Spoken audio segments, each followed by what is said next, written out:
gbogbo ọmọ Yorùbá ẹ kú àmójúbà o àbí kí n mọ̀ kí jẹ́ pé ká kíra wa kú oríire gbogbo ẹ̀yin síbẹ̀sì ó lágbára díẹ̀ ipò òrèrè ẹ̀kọ́ káàkiri orílẹ̀-èdè Nàìjíríà kí ló dé kí là ń bá káàkiri especially ní Yorùbá nílẹ̀ Yorùbá kí là ń bá káàkiri bó bá pélé ọmọ gbọ́ sẹ́yìn náà ta síbẹ̀sì mo ní ẹ dúró kí ní jẹ́ síbẹ̀sì o wọ́n ní MMM mo ní MMM tún ti padà dé ni wọ́n ní kì í ṣe MMM kí wá ní jẹ́ Cybex crypto bank exchange ni wọ́n pè é 18-month program ni wọ́n pè é láàrin oṣù méjìdínlógún ni wọ́n fi láwọn gbé investment kalẹ̀ investment ọ̀hún wọ́n gbé kalẹ̀ in form of cryptocurrency wà ní wallet tó máa sanwó sí ní dọ́là ní náírà pé iyekíye tó bá dá síbẹ̀ ó rí èrè 100% lórí ẹ̀ òpònú nìkan ní fẹ́ ká níbi tí ò gbìn sí ẹjá bára wa sòótọ́ ọ̀rọ̀ ọmọ Nàìjíríà wọ́n ní ọkàn kówó síbì kan láàrin 30 days àbí lẹ́yìn 30 days ó gba ìkó 100 owó tó kó wá wọn ò wá sọ investment tí wọ́n mọ̀ fi ṣe o wọ́n sọ pé owó tẹ́ bá san o a mọ̀ yá àwọn èèyàn èlé tán bá san ní géènì tẹ́ mọ̀ gbà wọn ò sọ pé a mọ̀ fi ṣe business o èrè tá a bá rí lórí ẹ̀ lámọ̀ pín fún yín o wọ́n kàn ní kẹ́ ẹ sanwó sí wallet yóò ti increase investment kí làwọn ò fi wallet ẹ ṣe làwọn náà bá bẹ̀rẹ̀ sí ní dáwó síbẹ̀ ẹni wọ́n kó wà jọlé lọ ẹni tó lọ yáwó gbọ́múlé láǹtà ẹni ó fẹ́ sanwó ilé ẹni ó fẹ́ fowó sanwó ilé ìwé ọmọ kálukú sà ń dá àjọ ọbẹ̀ àwọn èèyàn tó organize program yẹn wọ́n really ní ọpọlọ jìbìtì ó pé sórí wọn wọ́n mọ̀ pé ọmọ Nàìjíríà wà vulnerable ń ṣẹṣẹrẹ ní ìjọ oníṣẹ́ wa lójú owó kíákíá là ń wá ó dàbí ẹni pé yahoo ò tún pé mọ́ yahoo plus náà tà mọ́ ẹ̀ ló bàbá ò wọ́ọ̀kì mọ́ wọ́n ti kẹranko lọ́gbọ́n gbogbo àwọn tí máa ń kó pàkúté ọ̀rá ààyè kó sí pàkúté mọ́ ọlágbára pọ̀ ọmọ Nàìjíríà ò lè kẹ́kọ̀ọ́ wọn ò lè gbọ́n Yorùbá sì ní ìṣẹ̀lẹ̀ tó ṣẹlẹ̀ sẹ́yìn la fi ṣàríkọ́gbọ́n ṣé wọ́n ti yá gbàgbé MMM náà ni ọdún wo lẹ́ MMM náà 2016 or 2017 stroke 2018 báwo ni mo ṣe fẹ́ patronize business tí ń rí ẹni tó ń ṣe sójú business tí ò lọ́fíìsì investment tí ò lọ́fíìsì kí n dẹ̀ mọ́ invest owó mi sí ń ro owó kí la wá ń wá ẹlòmíì sáré lọ yáwó jọ yóò sáré lọ yáwó jọ kó wọn sáré kó bẹ̀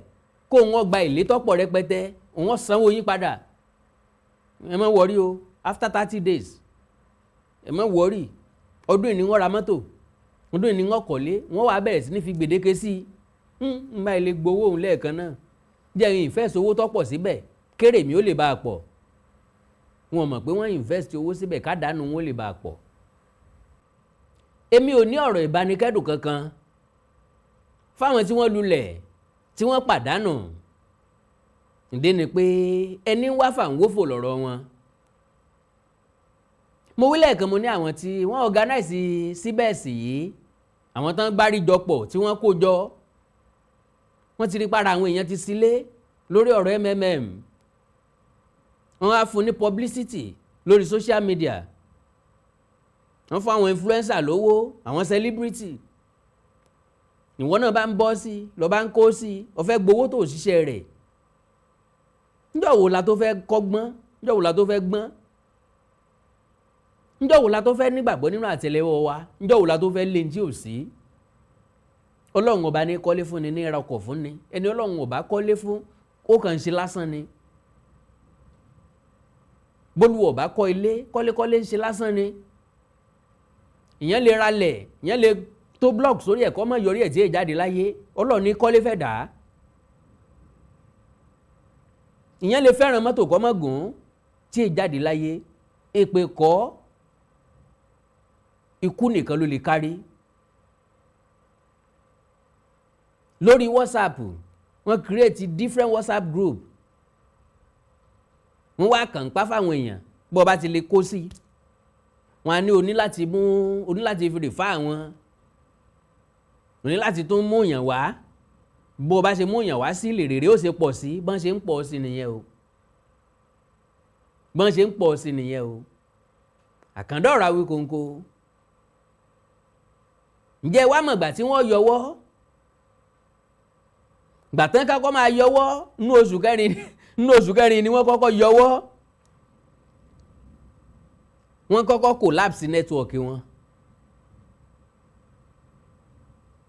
gbàtán collapse network àwọn èèyàn láǹfààní àti wọnú wallet wọn gbàtàwọn èèyàn wọnú ẹ̀ báyìí zero balance wọn bá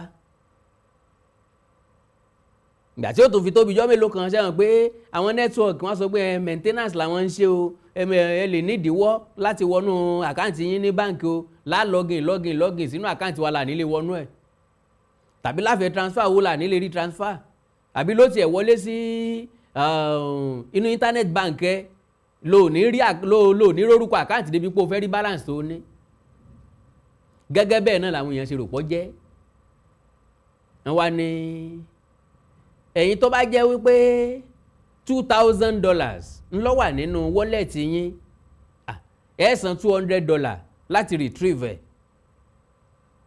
Ẹ̀yin tẹ́ ní wọ́lẹ̀tì tó jẹ́ pé $1,000 ní bẹ́ńbẹ́ ẹ̀yin ó san $100. Láwọn èèyàn bá bẹ̀rẹ̀ sí ní sanwó wọ́n fẹ́ retrieve wọ́lẹ̀tì wọn. Ìyẹn ni last minute scam. Wọ́n bá ti fọ̀rọ̀ wọn mọ lẹ́lẹ́yẹ kí wọ́n tó lọ Adégbìtẹ́.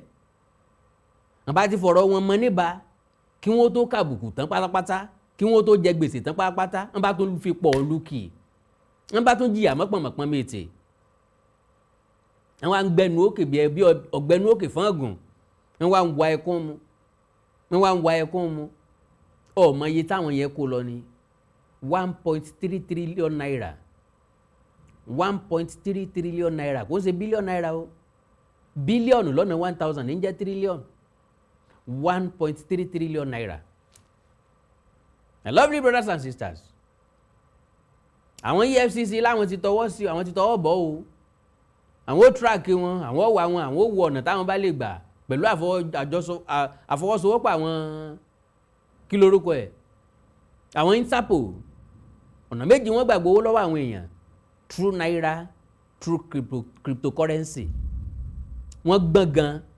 ọ̀gbẹ́yìn tẹ́ ẹ̀ bá mọ owó crypto tẹ́ ẹ̀ mọ ọ̀nà wo láfi gbowó lọ tí wọ́n yẹ san wọlé náírà ẹ̀ ń bá fẹ́ san wọlé dọ́là àbá ń convert ẹ̀ nínú wallet yín àwọn tí wọ́n máa ń ṣerú ẹ̀ àwọn onímọ̀ ìjìnlẹ̀ nínú ICT àwọn tó ń nímọ̀ kọ̀ǹpútà dáadáa tí wọ́n ti ya gúrù nínú internet fraud kan ò jù bẹ́ẹ̀ lọ. My lovely brothers and sisters, kí ni ìmọ̀ràn tí mo ní fún ọ? Ẹ fún mi ìṣẹ́jú méjì ẹ jẹ́ n padà dé. Mo wá jókòó pé ṣé àdúrà ọjọ́ kan tán rán mi lọ ìlú wa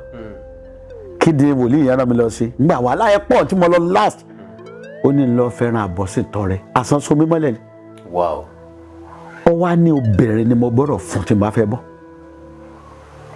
ẹran àbọ̀sìn. Àbọ̀sìn kí n fi tọrẹ olóbìnrin mo gbọ́dọ̀ fún tí n bá fẹ́ fún. Ó kí obìnrin wo lẹ́ fún tí ó gbà lọ yìí. Nígbà tí o sọ pé o ní ìdí ẹran. Tẹ bá ti mú débẹ̀ ni ó ti fura. Ẹran àbọ̀sìn ẹran kínkín tọmọ fi ń ṣègbéyàwó pé nígbà láyà àtijọ́ ẹ kò ní gbà yóò ọ́ lè kéré lórí kan kí gbé lè pé ẹ fẹ́ lọ àwọn ni. And then ẹni tó wá súnmọ́ mi mo lọ fún ìgbà mo wá fẹ́ ni ẹni wá ní àwa ló yẹ ká mú ẹran wá látòkò fún ẹ kì í ṣe pé ọ̀rọ̀ mú wá láti gbòòrò pé ṣùgbọ́n màá gbà lọ́rẹ̀ ó ti yé wọn because ẹni tó lè yọ mí òun lóbìnrin so n bí ó dè mí mọ́ tó sokùn mọ́ sí lọ́rùn n bí ó lè ẹran yẹn ìgbà tó kọ́ sọ fún mi mo lábọ̀ mi lẹ́sàn ni. ìgbẹ̀lẹ́sìn ti yín. ṣe ní mo lábọ̀ mi lẹ́sàn ni nígbà kí yẹn sún mi kàn jírí mo lọ bọ́ ọ̀ràn ṣẹlẹ̀ yẹn pé ẹ jọ mo ṣe tán oṣù yẹn nìyí padà dé báyìí mi ẹ wá mọ tí mo wá ń wò pẹ̀lú ìbùkún àti ìyanu tó lọ ń ṣe fún mi láti gbà mo ti bẹ̀rẹ̀ nítorí ìdáàdó àwọn èèyàn torí pé àwọn èèyàn ìgbàgbé mi tára àwọn bá gbà wọ́n mọ̀ ń dá mi wọ́n mọ̀ ń ṣe mí lóore èmi òun náà dá májẹ̀mú ṣùgbọ́n wọ́n mọ̀ ń mọ̀ pé ẹni lọ́lọ́run ló fà wá bẹ́ẹ̀ ni. kò sí ẹ̀dá tó máa wà nílé ayé tí ò ní níṣòro gbogbo ẹ̀dá tọ́lọ́run bá dálé ayé ló níṣòro ló ka Bíbélì ló ka Kùránì dáadáa wàá rí i pé gbogbo àwọn tán jẹ́ ni Ọlọ́run pápátá náà là sọ̀rọ̀ kọjá o ti wá gbọ́rọ̀ bàbá ìkọ́ rẹ̀ láti bẹ̀rẹ̀ títí dé sẹ́yìn sọ fún mi eléyìí tó sweet nínú ìbẹ̀rẹ̀ ìrìnàjò ayé wọn Yorùbá sọ wípé tí kòkó bá ń ṣe sùkọ̀ sẹ́yìn tí ń gbọ́ poroporo odó ni máa ń jára àdúgbò kalẹ̀ anybody tó bá ti ń wá magic mọ́ yà lọ́dọ̀ wọn tó ń fẹ́ àbámọ̀ dá magic kan dájọ́ fún ọ pé ìgbà tí ọ̀nà òsì tọ́nà ọ̀là tí nǹkan ṣẹlẹ̀ ní tọ́nà àbáyọ̀ máa dé sí sọ̀rọ̀ ẹ̀ don't bother to call him bọ̀ onígbàgbọ́ nínú Ọlọ́run ó mọ̀ wípé Ọlọ́run tá à ń sìn Ọlọ́run tó dáa ni Ọlọ́run tí ò fẹ́ kẹ́nìkan kó ṣerú ẹnìkan Ọlọ́run tí ò fẹ́ kẹ́nìkan kó sunkún ó fẹ́ kí gbogbo ọ̀rẹ́ rìn ayọ̀ but ó wá lásìkò fún kálukú wa ìwọ ni kó o bá wòlíì àìkọ̀rẹ́ sọ̀rọ̀ torí pé àwọn ọ̀jọ̀gbọ́n máa ń sọ̀rọ̀ kan wọ́n á níṣẹ́ tí wọ́n ti parí náà máa gbé wá sọ́dọ̀ èèyàn wọ́n lè yàn ní gbaṣẹ́ ẹjọ́ ní gbaṣẹ́ ọ̀ràn iṣẹ́ tí wọ́n ti parí tọ́lọ́run ti parí because tọ́lọ́run bá ti parí iṣẹ́ yóò dàbí ẹni pé èèyàn máa ṣe effort kékeré lèèyàn máa put in gbogbo nǹkan yóò dẹ̀ dán mọ́rán àwọn èèyàn people be like olómọ kìíní yẹn ṣe wá dé gbé olómọ ṣe so orí ọ̀fẹ́ Ọlọ́run lèèyàn máa ń jẹ mọ́ now tó o bá níṣòro èyíkéyìí tó o fi gbàgbọ́ Ọlọ́run pẹ̀lú ẹ̀ pé wòlíì àìkọ̀rẹ́ bí o bá lẹ́ni tá a mọ̀ délé ẹni tá a mọ̀ yẹ́ ẹ̀ tá a mọ̀ bá bẹ́ẹ̀ agarada mo mọ wòlíì Reuben àìkọ̀rẹ́ dáadáa and I can beat my chest for him on him to anybody ní pé ókè o mo mọ ìrántí Ọlọ́run ilé dáadáa mo dẹ̀ mọ̀ wípé èèyàn kì í bọ́ lọ́nù dòpọ̀ kó pàdánù. nọ́mbà tẹ́ lè pè mí sí mo máa ń sọ́nà lórí fóònù ara ń tó ẹ̀pù mi nìyẹn kò jẹ́ dandan pé ẹ̀ ń wá sí Nàìjíríà tàbí kéèyàn ó rí yín lójú tàbí kẹ́ ẹ rí mi lójú korojú tẹ́ ẹ bá ti pè mí màá sọ́nà fún yín kí n bá ti sọ́nà fún yín ntọ́lọ́ ń bá wí àá ṣe nọ́mbà tẹ́ lè pè mí sí rè 070 84 74 20 61 lórí WhatsApp nọ́mbà ni ẹ pè mí sórí WhatsApp yẹn máa rọrùn ju direct lọ tẹ́ bá pè direct náà pẹ̀lú nọ́mbà yẹn ń gbé ṣùgbọ́n WhatsApp yẹn máa get yín tí bá miss call yín màá lè bá yín sọ̀rọ̀ padà màá lè pè padà 070 84 74 20 61. 070 84 74 20 61. nọ́mbà tẹ́ lè pè ìránṣẹ́ Ọlọ́run alààyè ikọ̀ àti ìríjú Olódùmarè àgbà wòlíì Prophet Reuben àìkọ̀rẹ́ sínú lágbára Ọlọ́run tí bàbá ṣe é ṣe ilé ayé wọn ò ṣòro ṣe tèmi ṣe é ṣe ilé ayé mi ò ṣòro ṣe tiẹ̀ náà gbọ́dọ̀ ṣe é ṣe. ẹ káàbọ̀ padà gẹ́gẹ́ mo ṣe sọ ìwọ ọ̀rẹ́ mi o ǹjẹ́ lọ mọ̀ wípé ẹ̀tùfà ìbọn ni máa ń fọ́ rí àrídàdàndàdàndà ni ìrí tó rí nǹkan lọ fẹ́ lò lọ fẹ́ dàyàdé lọ fẹ́ dẹnu dé nǹkan mi ń bẹ ń bí mọ́ ṣe ń so o ọ̀pọ̀lọpọ̀ èèyàn ló pàdánù owó kì í ṣàwọn ọmọdé lásán o àwọn àgbàlagbà ni wọ́n ti ṣiṣẹ́ fẹ̀yìntì wọ́n gbowó fẹ̀yìntì wọ́n kó sí i láti ọdún tán ti ń ṣiṣẹ́ tẹ́ ẹ ti ń ṣiṣẹ́ ń wá jàjà kówó fẹ̀yìntì fún ọ wá fẹ́ ṣe ní sógúndogójì láì ṣiṣẹ́ sọ́wọ́ àwọn tó fẹ́ fún yín lówó béèrè gbèsè wo ni wọ́n ṣe tán fi dáwó padà àwọn ọ̀dọ́ tó rè yáwó ọ̀pọ̀lọpọ̀ ẹbí tí wọ́n kówó ìdílé wọn sí tọkọtìyàwó ọ̀páwó pọ̀ my dear èló lẹ pa ẹ kó wá ń bọ̀ lọ́ọ́ fẹ́ gbàjọ́ kan ẹ̀jàn mọ́ àǹtí ẹ lè ya olówó náà ẹ kó pọ̀ tó dẹ̀ bá bọ́dà ẹ sọ̀rọ̀ kan bọ́ wá chẹ́ǹjì kan dà pọ̀ mọ́ra wọn làwọn eléyìí ń kó papọ̀ lẹ́ẹ̀kan náà. mo rò pé yẹ ká ti kẹ́kọ̀ọ́ mo rò pé yẹ ká ti gbọ́n ni wípé kò sí nǹkan tó rọrùn tí wá ń jọ jẹ̀tẹ́ borí bá ṣe tóbi tó ní ṣe fọ́ olórí nkóhun tán bá ti sọ fún ọ wípé yóò fún ọ lérè ìlọ́po 10 ìlọ́po 100 tí ì ṣe pé wọ́n ní ó wá rajà kó o tún tà tí ì ṣe pé wọ́n rajà lọ́wọ́ rẹ lówó tó pọ̀ pé ṣe lè ráwọn nǹkan kan báyìí àwọn máa ń wọ́n láìkẹ́ ẹ̀ ní China o wọ́n láìkẹ́ ẹ̀ ní Japan o náà fi ń ṣe léyìí náà fi ń ṣe tọ̀hún bọ́n bá rí kékeré ẹ̀ báyìí owó ńlá ni yàtọ̀ sí léyìn níbikíbi tí wọ́n bá sọ fún ọ pé èrè púpọ̀ ń bẹ ń bẹ àdánù púpọ̀ ń bẹ ń bẹ o òfò púpọ̀ ń bẹ ń bẹ o ẹkún ń bẹ ń bẹ ẹkún àsùn ìdákẹ́tẹ̀yìn onírẹ́ni rẹ̀ èèyàn lẹ́kún ń bẹ ń bẹ gbèsè ń bẹ ń bẹ o àmì kan ṣáṣá ìrẹ̀wẹ̀sì ọkàn ń bẹ ń bẹ yàgò fún nǹkan ọ̀fẹ́ ayé tá a wà ilé mú bá ní ọwọ́ ta tẹ́tẹ́ gan sópònú lẹ́ni tó gbé tẹ́tẹ́ kalẹ̀ ni tó fi rò wípé gbogbo ẹ̀ ń bá ta tẹ́tẹ́ ni ó jẹ wọn á sọ fún ọgbẹ́ nìkan jẹ 5 million nìkan jẹ 10 million yóò ní wàá mú san orí rẹ̀ dìde ẹlòmíà ni mo dẹ̀ máa ń jẹ o kò já mọ̀ wípé ojoojúmọ́ kọ́ ló ń jẹ iye tó ti rún bẹ̀ kó tó jẹ kò sọ iye tó padà rún bẹ̀ lẹ́yìn tó jẹ tán kò sọ ìkáyàsókè tó ní ṣégè mi ọ̀ wá tí ò ní wá kò sọ fún wa ẹnikẹ́ni tí bá ti ń wá fàǹwófò ìmọ̀ràn mi kejì kó tó di pọ́ dàwọ́ lóko òwò òkòwò lé ṣèwádìí ẹ̀ dáadáa o irọ́ káyé o ẹ̀tàn káyé o má wu ẹnu dídùn o Ọlọ́run fi kí àwọn èèyàn kan ni o bákan náà n tó bá ti fẹ́ ṣe okòwò tó fẹ́ kówó lé tí ì ṣe pé orí ẹni tó fẹ́ kówó fún 1-on-1 ronú dáadáa kó o tó kó kalẹ̀ o mo fẹ́ báyàn ṣe business mo fẹ́ invest owó sí nǹkan to the excess of $1,000 $1,000 nísìnyí ó ti lé ní 1.5 million naira kí n tó wá kó fún èèyàn tí mi rírí wọ́n ti láwọn kan lọ́fíìsì mo gbọ́ pé àwọn kan pé wọ́n lọ já ọ́fíìsì wọn ṣí àti tébù náà nìkan náà kó jáde ń bẹ̀ àwọn ẹni ẹlẹ́ni ti lọ ẹ̀fọn ti fẹ́ and again majority àwọn èèyàn tí wọ́n mọ̀ pé Cybex ń bẹ wọ́n sọ fẹ́lòmí ara wọn náà ni wọ́n ń sọ fún o àwọn èèyàn tó súnmọ́ wọn wọ́n ń sọ fún my dear ọ̀rẹ́ àbúrò wá ṣe Cybex tó téèyàn bá ti kówó lẹ́ẹ̀kan báyìí ó ti jẹ lọ nìyẹn ńlọ́jẹ́ kí wọ́n náà lórí mọ́ well Ọlọ́run ó fún yín rí o Ọlọ́run ó fòfò rẹ̀ mí làákìín o bíjọba bàbá yín rí wọn ká dúpẹ́ lọ́wọ́ wọn àjọ EFCC iṣẹ́ kan yìí o ẹ sáà máa wọn ọmọ oníyàwó Cybex rí ẹ bá wa mú wọn Cybex rí ẹ bá wa mú wọn ìgbà náà látò mọ̀ pọ́kùnrin ni kì í ṣe kẹ́ ẹ máa lè kó máwọn tí ń náwó lójú patí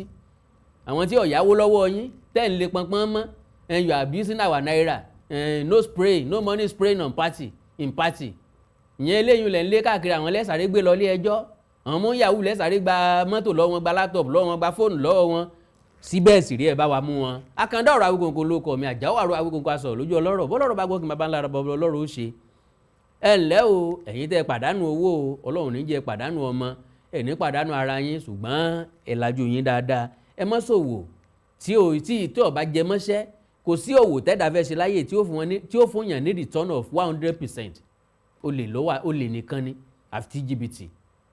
lẹ́yìn ẹ̀ kò sí legitimate work tí wàá ṣe tí ó fún ọ ní 100% return láíláí kò ṣẹlẹ̀ rí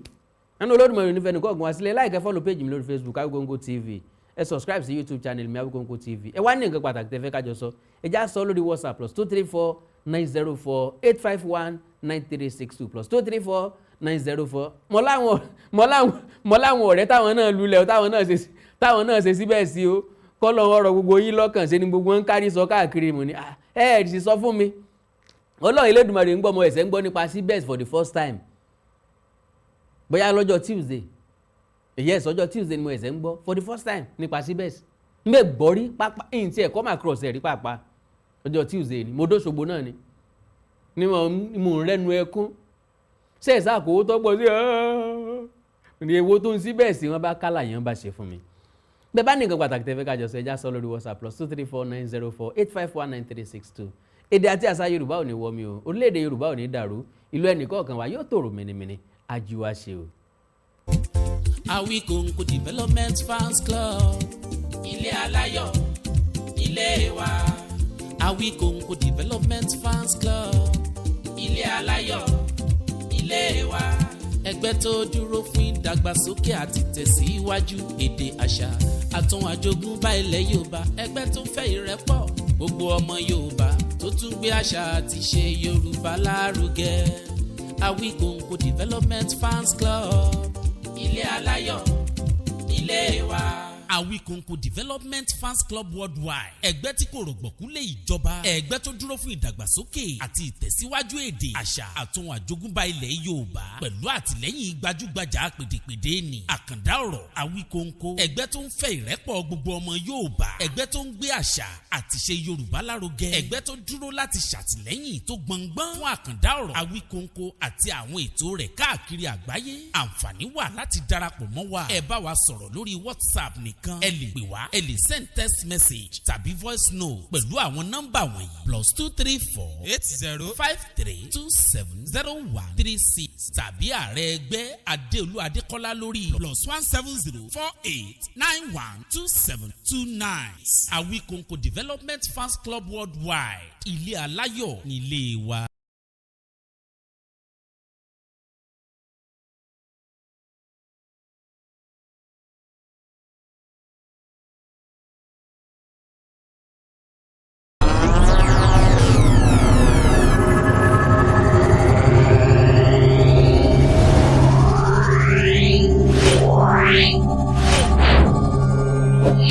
Wow.